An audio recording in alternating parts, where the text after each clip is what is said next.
Welcome back to Total Barnage with myself, Charlie. And Guy today. We are together on a nice and windy, rainy Friday afternoon as we record this. I know, we haven't had an episode just you and I for a couple of weeks, have we? Oh, we did. Well, no, we did the sports ones. Oh, yeah. No, yeah. Of course. Where you brought a piece of paper. And this week you've brought more than one piece of paper. Well, I printed out. This was me printing out. I've got a Substack article. I wrote a couple of articles. I do a lot of writing and whatever. So I started printing it out, but we ran out of ink. And actually, I don't really need all of it. I just kind of wanted to have it on a piece of paper. But I have also brought my journal, which I've written some things down into about today. Because today, I would like to go all nerdy and discuss some tips, some actionable tips that I've learned to do hard things and to endure things that we don't want to endure and strategies that we can do it. Mm-hmm. Why should we do hard things then, Charlie? Okay, well, actually, that's fourth on the list, which is pretty terrible from me because, you know, it should be first on the list. Okay, let's leave them with excitement and myself with excitement. We will come to that at the end. Or how many things are on this list today? No, there's probably only about 5 or so. Okay. Yeah. Well, we'll get through a couple of them. What's on the start of the list then, Charlie? I'm interested. The start of the list is really about what endurance is. So endurance, the way that I see it, the way that I've experienced it, there are kind of 3 ways that you can go about it. And endurance, and what's interesting is endurance and suffering are very similar. So if you talk about suffering and being able to go through suffering, it's actually quite similar to endurance. And this is, well, I'll get into full nerdy kind of mode. I studied classics at uni, and one of the things that we studied in classics was Latin. And I use a lot of my framing of certain words or certain concepts through the lens of what the Latin means. And so the Latin for endure, I endure, is a verb called patior, which also can be translated as I suffer. So I kind of see those as the same things. If we're talking about suffering, you talk about endurance. And the interesting thing about the Latin verb is that it is a mixture, the way it's written is a mixture of being an active verb, like you're the one doing it, but then also passive, like it's being done to you. And I think the interesting thing about endurance and suffering is it works in the same way and it reflects it quite nicely, is there's a couple of ways that we can endure things, which is by just being passive and letting things happen to us. But then we can also act and be the ones that are pushing against certain hard things and difficult things to then be able to endure and suffer. So in Latin, endure and suffering is the same word? There's a verb called patior, which can be translated as I endure or I suffer. Mm-hmm. And why do you think it's been translated into 2 different words? I think, well, I think a lot is down to. I mean, this really isn't the reason. I kind of just picked it as a retrospective thing. I kind of go, oh, I can see a comparison, and then I've decided that that's maybe why they see it in the same way. And I think the main thing comes between, there are a lot of similarities between suffering and endurance. And one of the things, and this is how I see endurance, is the first thing that you can do is, number one, is you distract yourself. So to endure something, you might distract yourself with something else. Like if you're going out for a run and you've got your TikToks, you might be able to distract yourself from the pain by, you know, having the TikToks playing, kind of thing. Yeah. But also kind of lean into the pain. It's a great point. Right? Because certain of these kind of motivational TikToks I listen to, which is an incredibly weird way to run because you can't really scroll, so you end up listening to the same one over and over again. But it makes pain your friend. It makes you understand that you have to suffer to endure and to improve. And that's you told me way back, I think when we kind of first met, there was something that stuck with me, was to endure is to suffer. And that echoes in my mind when I'm in the suffering zone of the running. And it's that kind of acceptance and embracing the pain, because you know that it's going to lead to progress. It's so interesting you say that, because that is, I mean, yeah, that example, that is number 2 on the list, is the other thing you can do. The next thing you can do is you can embrace the discomfort. Yeah. So I think, like, if you talk about steps of why people would start doing like difficult things, I think for the first part, the whole point that we do difficult things is that they're going to happen anyway, right? A lot of these things that life is going to chuck, you know, some tough stuff at us, whether we like it or not. And I always see my life has measurably improved after I've deliberately trained myself to do difficult things and to lean into things like discomfort. And so I think that's the thing, first off, is it's worth building from the ground up, doing things that you don't want to do. And yeah, the first thing is you can distract yourself by listening to something else, just getting through it, right? Literally just completing it. Distract yourself by a conversation with someone else, distract yourself by music or by focusing on a particular body part. Like if I gave you a cue when you're running and your mind's going kind of crazy, it might be nice just to focus on your breath. And that distracting away from the mind allows you to then focus on something else. So that's the one thing. But then also, as you've highlighted, the second thing is also to embrace the discomfort. And this is a little bit, I mean, it's a bit harder to do. Yeah. Isn't it? I think it comes with maturity of suffering in a sense, because you can't, if someone walks in here for the first time and they've never been to the gym before and we're like, right, lean into the suffering, lean into the pain, embrace it. It's quite intimidating and it's a bit overwhelming, but with time and experience being in those zones, I guess it's something that you can come to terms with and understand a little bit better. But distraction from the pain is also a good tactic perhaps when you're starting out, because good quality conversations during a workout can often distract the client from how challenging that thing is. You know, today I was coaching Mads and Maria and I was talking crap to them whilst they're doing a sled push, but that distracted them from how hard that sled push was. And they were more focusing on me talking crap and pushing them and thinking, oh no, you're being a dick. Why?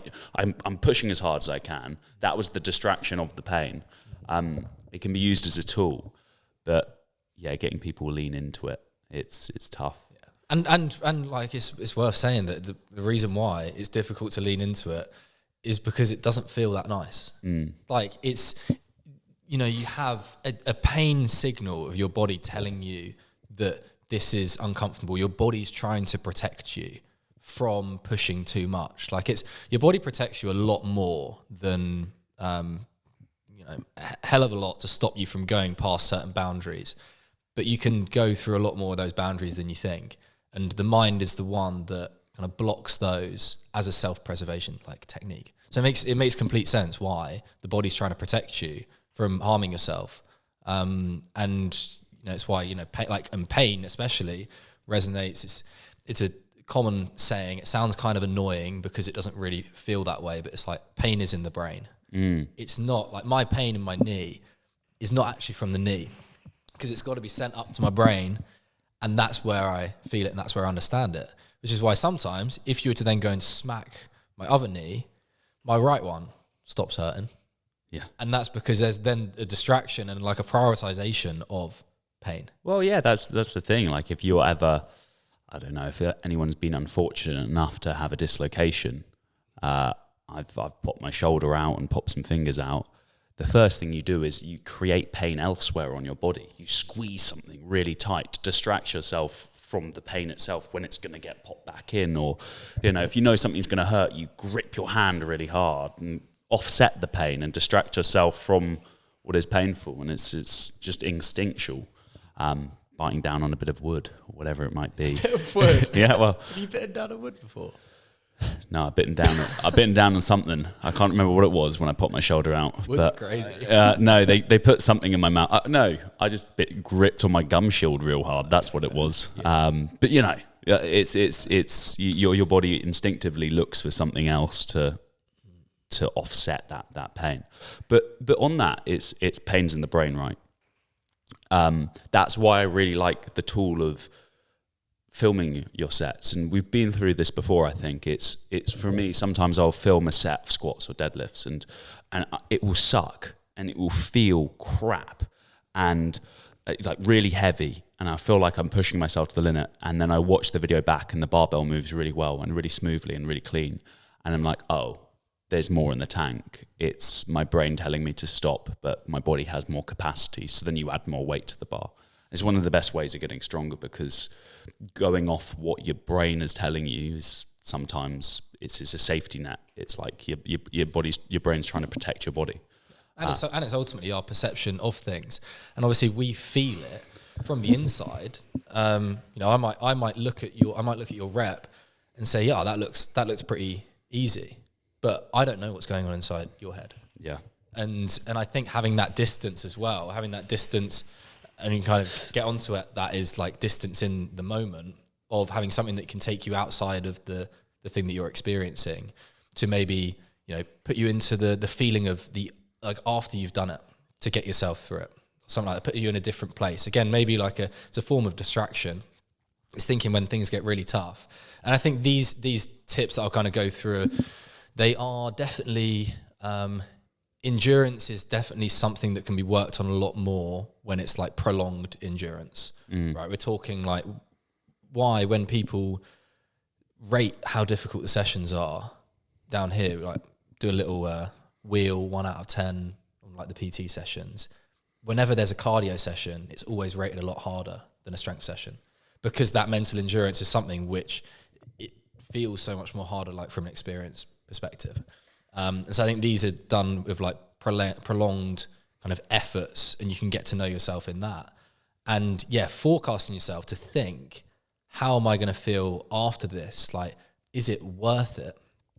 And the cost benefit analysis, like, is what the effort that I'm putting in, is it worth the reward after, is the main thing. Like, in the moment, we will be able to experience pain better if we can see that what we're doing is worth it and we're going to get the reward for it. Like, if I put you through a certain amount of exercises that are going to have absolutely no impact on you, and you know they're going to have no impact on you, let's say, then it's very unlikely that you're going to be able to endure and suffer as much as if I were to give you something like maybe a reward, or you were able to, even like a financial reward, a Kit Kat, some mini eggs, or like an M&S chocolate chip cookie. And afterwards, then you're motivated to do it. And the motivation is really just a cost benefit analysis, as if what you're doing is like worth the task. But that's kind of like, that's the second one. So the first one is distract. And that's understanding that you've got to focus your attention on something. You can't really focus your attention on nothing. And the more that you try and stop thinking about something, the more you'll end up thinking about it. The second one being embracing discomfort. Going from being okay with discomfort to really understanding that the more that you embrace discomfort, the more almost kind of from day to day, the more competent you're going to be at dealing with uncertainty, dealing with discomfort day to day, like you're training a muscle. And the better you're going to be day to day. You could do something difficult at the start of the day, and you realize, like, if you go to the gym early in the day, the rest of the day might seem a lot easier because you've done that one hard thing, you've done the discomfort, and you've set yourself up nicely for the day. And then the final one, the third one, which is probably the most difficult, but it's the most simple, is just letting go completely. So getting used to just, you've got these thoughts, you could entertain them, you could try and distract yourself, you could try and focus on something else, you could try and really feel the pain of what's going on, or you could kind of let go of all of that and get into a certain element of flow where you are at one with the exercise that you're doing. And that's when, like, time doesn't become a thing. You're flying, you're not clock watching, you're just so in the moment. And sometimes you actually completely forget about that experience because you are just so, like, in flow. it's a hard one to get to. That it's probably the most difficult. It's probably a progression thing, right? For individuals, maybe some people might find distraction easier, but there's been a few times where would you call it flow state almost, of in just being the suffering rather than leaning into it? You were just so present within that moment that I guess you're not thinking about anything. Well, this is the whole thing, is that once you start thinking about something or observing it, then you become separate from the experience that's going on. I might be able to, in a running session, let's say, or like a bike session, or on the ski erg recently, is I can notice my thoughts, and there is almost a kind of a distance that I have between myself and the experience, and like a tiny bit of like dissociation with it. Once you get into flow, you almost drop in to the experience itself. And so you don't become an observer. Like you say, you become the experience, and that's being like fully immersed in the present. And I think the most difficult thing about letting go is that it's the opposite of what we've been taught a lot of our lives about. The way that we're going to succeed is trying harder. Letting go is the complete opposite. Letting go, you don't get better at letting go by trying to let go more. Right? It's kind of like, it's really counterintuitive. It's got to be maybe a practice of letting go of thoughts, or just not. It's really hard to describe because it's such an experience, which is, it doesn't, if you were to describe it with words, you already have distance to the experience.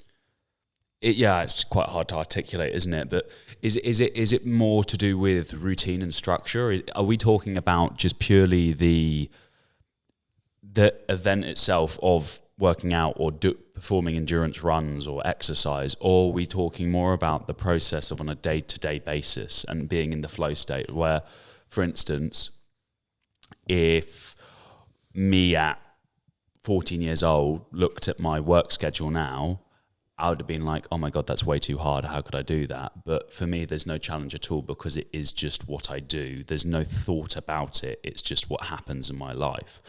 Can we associate it to work schedules, or is it purely just for the event of exercise? I think it's definitely, it's applicable in life across the board. Because there's attrition from life stresses all the time, right? And that can have a massive impact on people, but it's being able to kind of endure that. I guess it's not just related to exercise.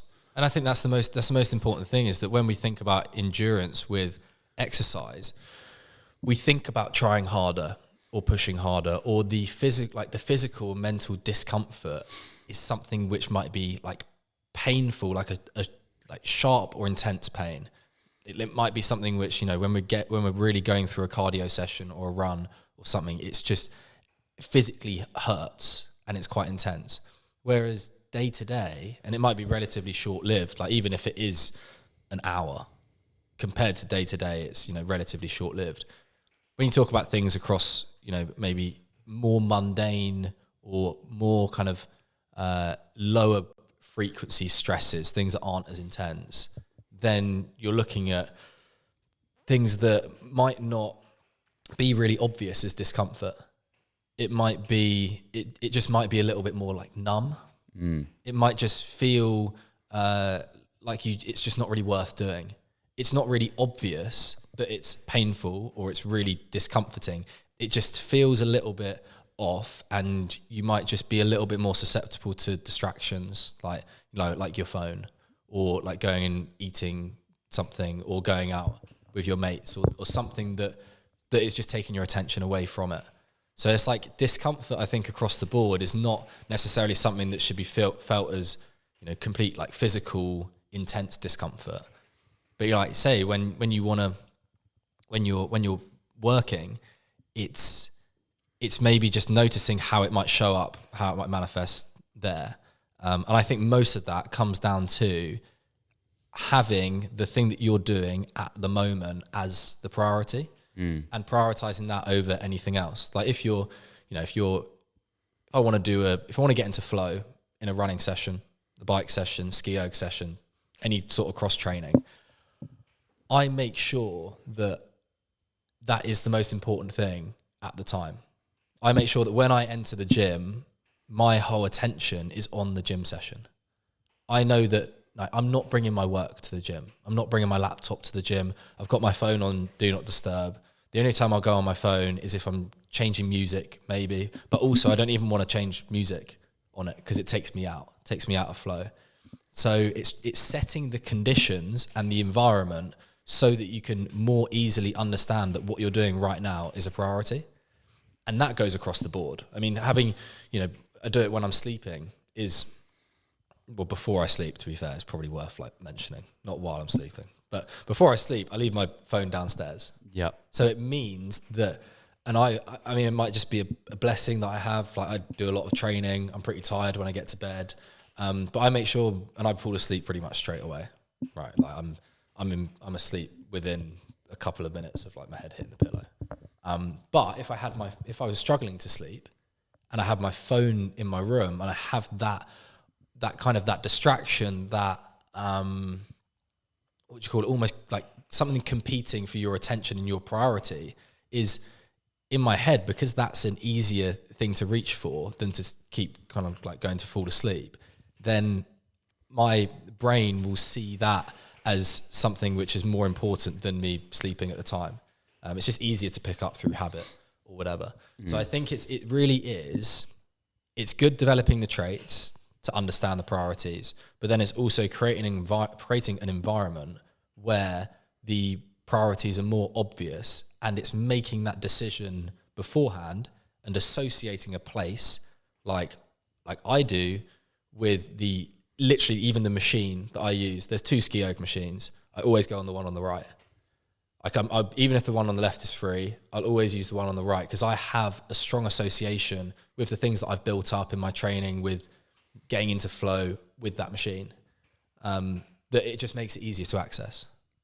So, does that make sense? It does. It does. But for instance, let's take Mark, as we spoke to him on the previous episode, an individual that clearly knows how to endure, right, in the business world, and life stress, a lot of injuries over the years, very, very hardworking, and many people might resonate with this, also trying to have a family at the same time, and a lot of things operating at once.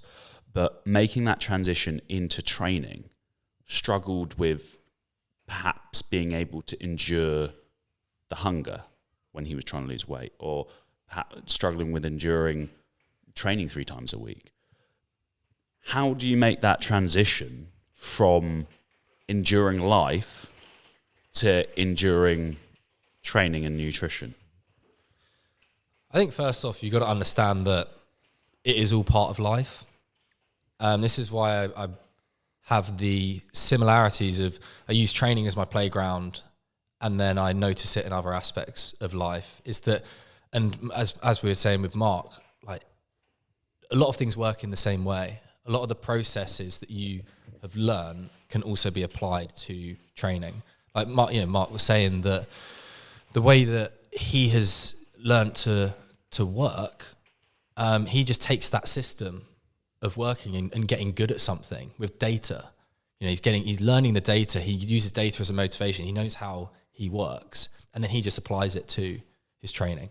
So I think first of all, it's really understanding how you work as a person, understanding your tendencies, and that takes a lot of time. I mean, it would take a lot of time, but it's the real constant across those, and you've got to think of it as the constant is you are the person that is doing those things. You are the person that is doing the work. You are the person that is doing the training. You are the constant between those, and so your experience in one is going to relate to the other, and that does go on to an idea which is what I see as the family of selves.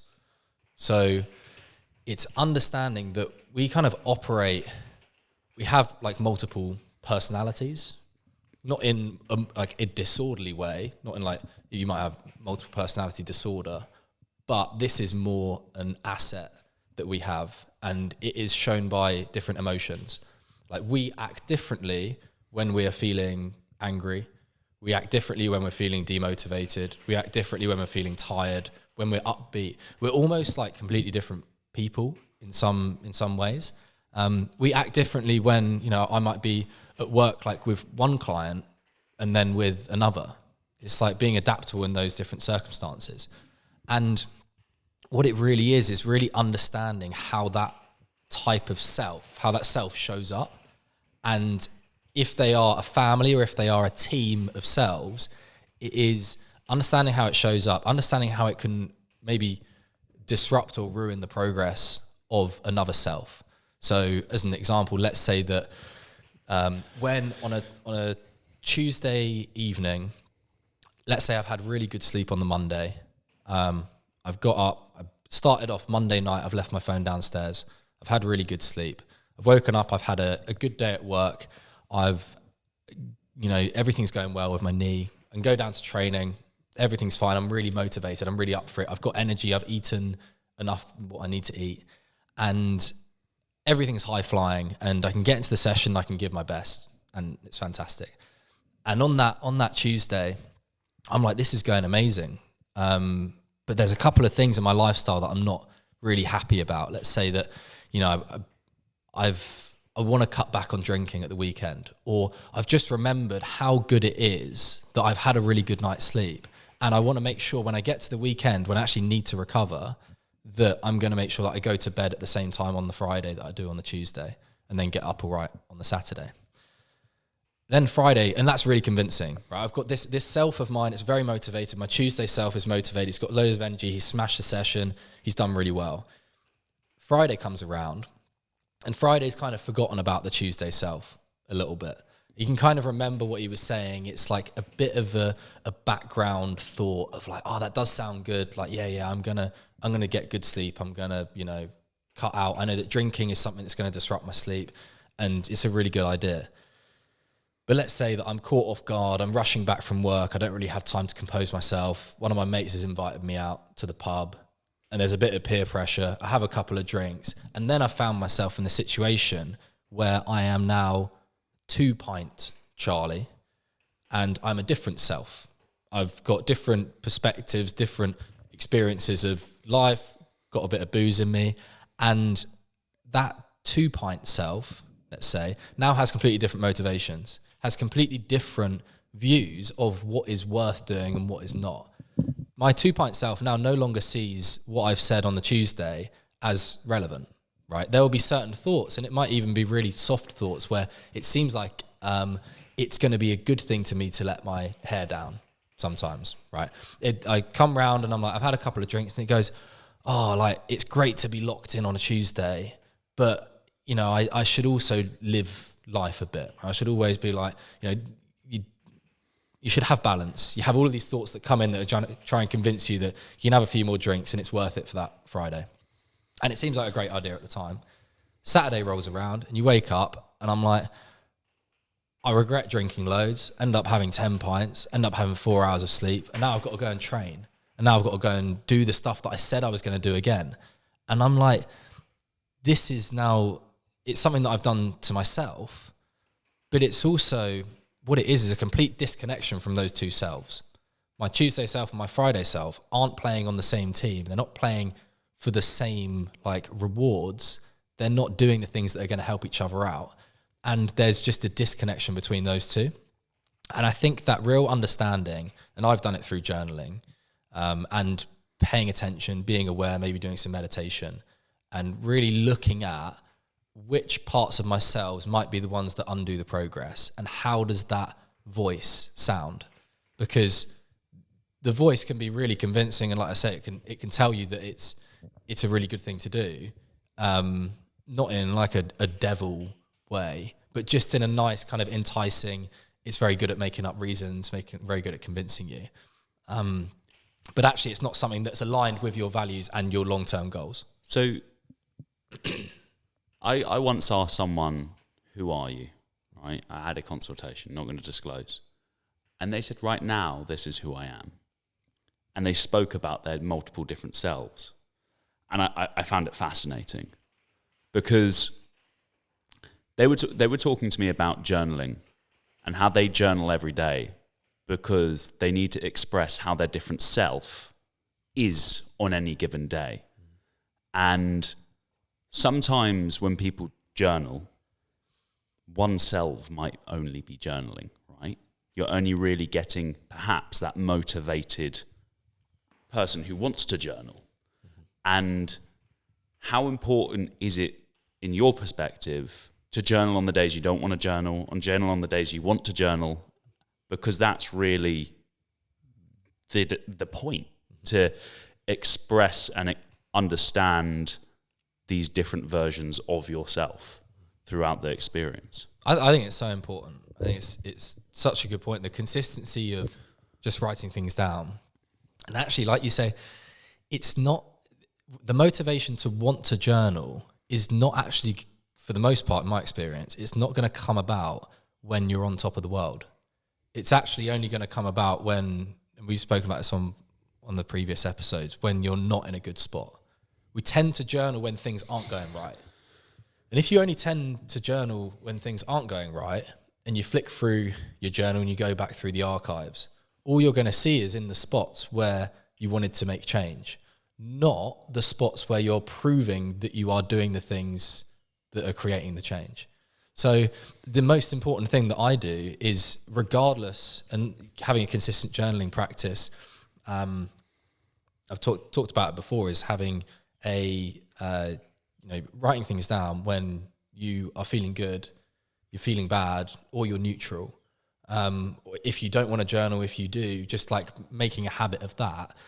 And then what you can do is you can have a good representation of your multiple selves. Because like you say, like if you get an overwhelming number or percentage of your journal being a certain type of self, you don't have a good picture of everything. And looking at it, I guess, from a more like objective point of view, just giving yourself a little bit of distance and becoming then not the family of selves or the team, but then the manager of those selves, which is obviously, they're still emotionally involved with the team, but they're a little bit more of a looking at things objectively and saying like, oh gosh, like I've really got to listen to, my Saturday morning self a little bit better. I go through and maybe the words don't resonate with me as much. He's like, yeah, he said that, he said that he felt terrible after a night out, but Monday came around and he was okay again. So it's like, you just got to go through like a Saturday or a Sunday. But I think that is it. It's like, it is having a consistent practice and getting to know them as well as possible, and getting to know the thought processes. And I have it a lot. Like I have my notes app where I'll just write things down if I'm on the bike. I think what I'm going to do, if I end up writing a book about any of the stuff that like I have any like philosophies or whatever, I'll probably write it when I'm on the bike or when I'm like, out running, and I'll probably speak and voice memo it, because those are the certain points where I'm the most creative and have the most creative ideas. And so I want to have those so I can reflect on them afterwards. And I mean, we've all got our phones, so you don't need to have a pen and paper and write it down. You just kind of like, either voice memo it or just write it down your notes. Yeah. Journaling seems to be a reoccurring topic within our pod and the importance of it. I was writing in my journal the other day. As I know, Xavier, you can't look in there. Yeah. I walked in and I looked over Guy's shoulder as I do. I'm like, I was just checking if you're doing work, just being a good business owner that I am and manager. And I looked over and half a second later you were like, no, not today. Which is fair. Important brainstorming. Future planning, but being present to understand why I might be feeling the way I wanted to feel or the way I didn't want to feel. And that was a good practice I put myself through that day. And it made a lot of things. I understood my emotions a little bit better after doing that practice. And it was very simple. I can share with you now. What was the structure? What was the structure of your journaling? How did you go about it? That structure was very methodical in the sense I identified aspects of my life and aspects of the business which I'm working hard to build and improve on. And I just simply went through a stress structure of like, okay, what causes me the most stress? What causes me the most happiness? What gives me the most energy? And really just trying to sit there and sit in the present and how I felt in that moment of what am I going in the right direction? Like what is it I'm trying to achieve out of doing these new ventures within the business or in life? What's actually adding to my life and what's taking from it, and what's got potential, but what actually aligns with what I want to do. And these are the things I was really trying to work out at that moment in time. And I took a couple hours to do it because it needed to be done. And it brought, it came to me that, there's some things that actually I'm just making myself busy because I love being busy, and not necessarily going to align with my vision of what Barn is, and it might not take it in places I want it to go, but that's a whole little that could be a whole topic. But what a great practice, just putting pen to paper and brainstorming my emotions in that time and what I wanted to. What do I want to get out of life? What do I want to get out of Barn Gym? What does it mean to me? What does Barn mean to me? How do I make sure that Barn remains that and it doesn't adapt into something I don't want it to become? A great practice, which how many people do you know that journal? Yeah, very few, very few. But I also wouldn't ask. And it's not necessarily something you ask. It's quite a personal thing. Yeah. I think it naturally comes up in conversations, but probably doesn't come up in conversations. It doesn't come up in conversation, but not many people, probably not enough people understand how a simple task can add so much value to your life. Hardly any of my friends, maybe let's say 10% of the people I know journal. A lot of people ask why, what's the point? But we've been discussing it and the importance of it. And I think the biggest thing is the importance of understanding that change is a thing which happens all the time. Change is a constant in life. It's the thing that keeps things moving. It keeps the life process And how going. do we measure change? Change is measured... Well, no, time is measured by change is what you're going for. Exactly, yeah. It's the other way around. I've made them. But change is one state, and then there's another state. And I think the biggest thing you understand through a journaling practice is that change is possible, because if you'd like to go one step further with the journaling practice, and instead of using the journaling practice to analyze something else, you then start analyzing the journaling practice itself, which is just the meta journaling, which is what I like to do, which is using the journaling practice itself as understanding how I feel before I journal, and then understanding how I feel during, and then understanding how I feel after, and noticing that. So before, sometimes I might not see the point of journaling. It's like step one for the most part. If I now I've internalized the importance of it, it's pretty automatic.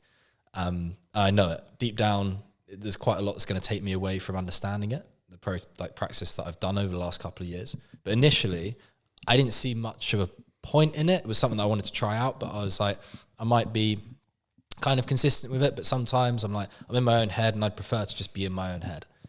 But then what I noticed was, I was like, actually, every time that I journal, step one is I don't want to journal. Step two is I journal anyway. And step three is I feel better because I journaled. That is literally the process of probably a lot of things in life, is you don't want to do it because you don't really see the point in it, or you don't understand what it's going to give you. You force yourself to do it. You try and convince yourself to do it. You do it, and then afterwards you feel better. That's kind of like exercise, pretty much, for most people. Yeah. And that before, during, and after. And this is the thread between the multiple selves. Like I say, those selves, it's not just Tuesday and Friday. It's not just necessarily days apart. It might be, me at work today, and then me when I leave and I go home, right? It might be hours apart, or even might be an interaction, like a interaction, like, someone's cut you off in traffic and you go from being really calm and chill to a split second later, you're really angry and you're beeping your horn and whatever. The understanding of like how you are, before a state change and then after, and trying to have a thread between those two, and having we were talking with Rachel on the podcast about mindfulness, is having those core values and those things that you live by that are consistent. And within those multiple, the family of selves that you've got, you all want to have the family value.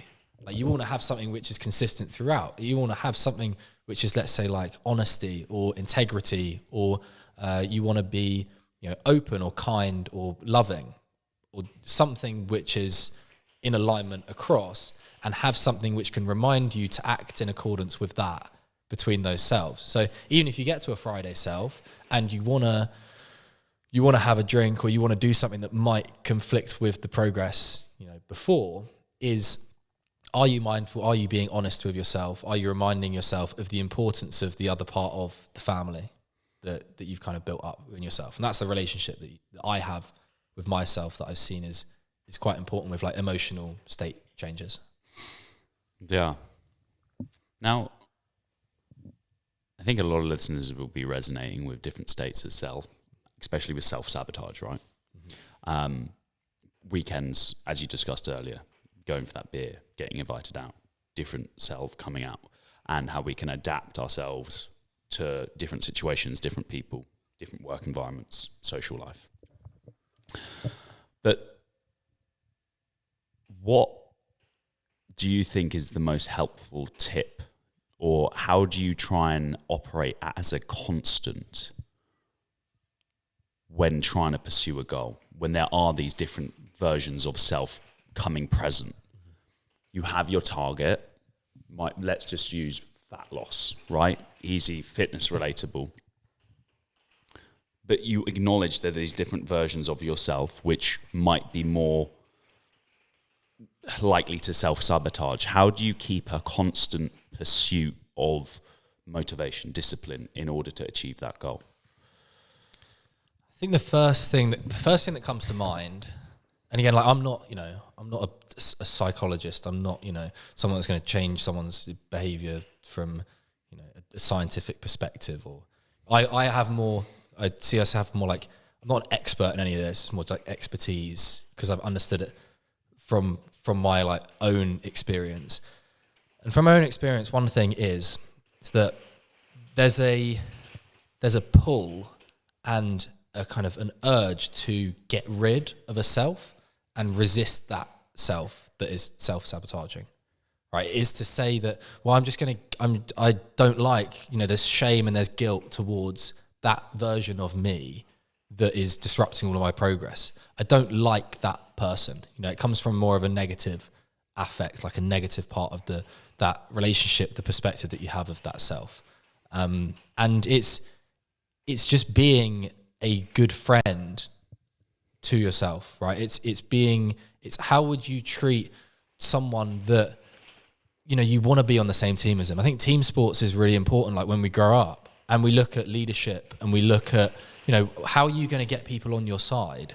And it's not by, lashing them and beating them up and forcing them to do it, because that's not a healthy relationship to have, like, with yourself.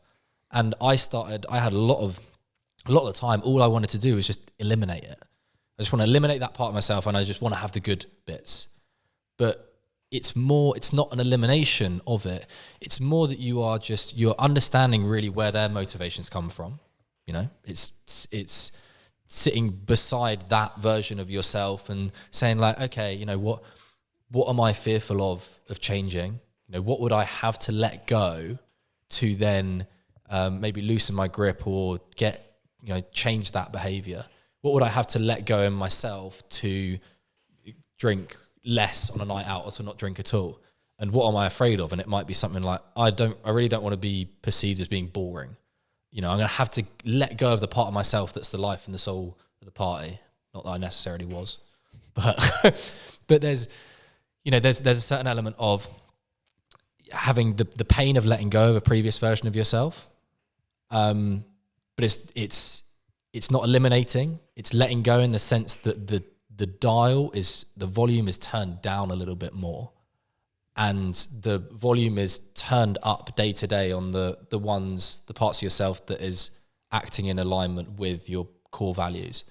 And I think that level of understanding of you're not fighting against it, you're working with it, you're working as a team to have a better relationship with yourself. You're not lashing yourself into submission to get things done in service of a goal. And those are things that I've realized when I can start to move with let's say the pain or discomfort. And when we talk about embracing, it's really embracing it and really feeling it all, and using the pain and the discomfort in the session or of trying to pick up a new habit or something when there are distractions. It's using that as a signal and using that to carry you further. It's working along with yourself and understanding that. Look, that's the best answer you could have given, I believe, Charlie. Does that make sense? No, it does really make sense. I hope the listeners can make sense of this self of you, this type of Charles Xavier you're experiencing today. Yeah. It's very, I gotta say, it's very similar to a lot of what I have now. There's not much contrast. I'm not very different day to day. I used to feel like I was very different one day than the other. And I really didn't like being boring, or I wanted to have the highs and the lows. I didn't really want to have the consistency day to day, but then I kind of, I saw what was the thing that was undoing me, and it was the really reaching for the highs, really reaching for the lows. And I thought I confused stability with being boring and consistency with being boring. And so I didn't want to be boring, and so therefore I wasn't consistent. Yeah. So when I understood that actually you can be, having stability and having security in yourself is a lot more of a comfortable thing day to day, then the boring thing doesn't matter. Oh, this is all perspective as well. Like, what is boring? Boring, perhaps, to our peer group might be not going out every weekend and getting blackout drunk in a nightclub. But it is different from person to person. Like, someone just told me they were working on a novel and writing each weekend rather than going out. That's quite interesting. That's different. It's and that's someone telling me that rather than I'm just going out with my mates and getting pissed up tonight. It's like, okay, well, like that's what everyone else is doing. Is your observation of that person writing a book on a weekend, is that boring? No, it's different. It's unique. It's not what others do. I know sometimes people look at me. Friends have said it themselves. I'm working this weekend. Oh, come out. I'm like, well, no, I'm actually trying to build a business that's changing people's lives. I think that's pretty cool. I might want to, cool. I want to work on that a little bit more than just going out and trashing myself. But that being said, I also acknowledge that there is a version of myself that needs to be let out every once in a while. And he will be let out in China for a few nights, and it might run into the next day. Who knows? But there's a level of acknowledgement where I used to party a lot more when I was younger, and now I've very much got it under wraps, and I kind of understand. But I do understand that person needs to come out every once in a while, say hello, to keep him contained. He's chained up somewhere inside me right now. You can't keep them chained up for that long, otherwise they're gonna burst out properly. Well, you'll burst out, but not only but it would be bursting out and showing himself in different ways, causing stress or having odd cravings for things on nights that there shouldn't be. And it's like, okay, he needs to be let out for a little bit, enjoy himself, and then I can return back to being my regular self, which is motivated, forward-thinking, trying to be somewhat present, but working towards a common goal that I know will bring me happiness. But that's why it's always important for me to have holidays every few months, well, not few months, it's like a couple times a year where I know I can just fully kind of let go and go bonkers and not think about anything, because I know I'm going to come back recharged and ready to come back into that self, which is motivated, forward thinking, and wants to do something. Yeah, I think that's the most important bit is having everyone kind of talk about, you know, balance, but really the way that I see balance is working, like paying attention to the thing that is most important at the time. So being, you know, present in the activity that you're doing and doing it properly and doing it to your best ability. When I'm in the gym, do it in the gym. Nice. Go and get my session done. Get it ticked off. That's boxed off. That's done for the day. When I go home, I then don't think about the gym. You know, I might reflect on it maybe, but it's not like my focus, my attention is on the present again as it moves.